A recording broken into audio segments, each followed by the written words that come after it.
Thunderbirds are an often talked about cryptid that have been sighted all over the world.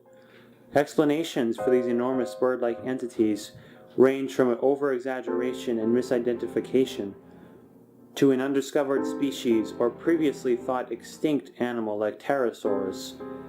While the existence of such creatures has never been definitively proven, there are those who insist that there are indeed creatures out there in our skies that science cannot explain.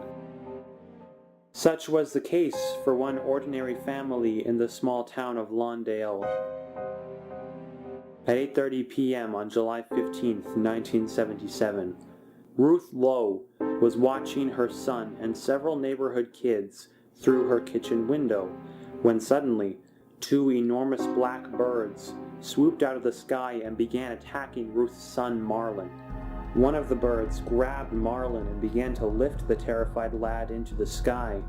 Ruth was drawn by the children's screams and ventured outside to find her son being carried off.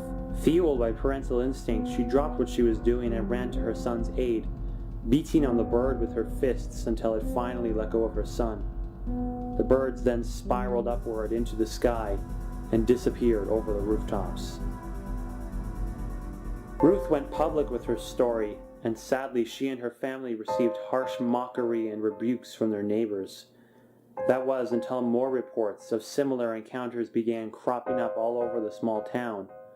The birds became known as the Lawndale birds, named after the town from which they originated.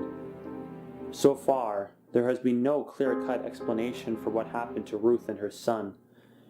Perhaps she made the whole thing up for fame, or maybe, just maybe, what she and all those other eyewitnesses saw really was something out of the ordinary.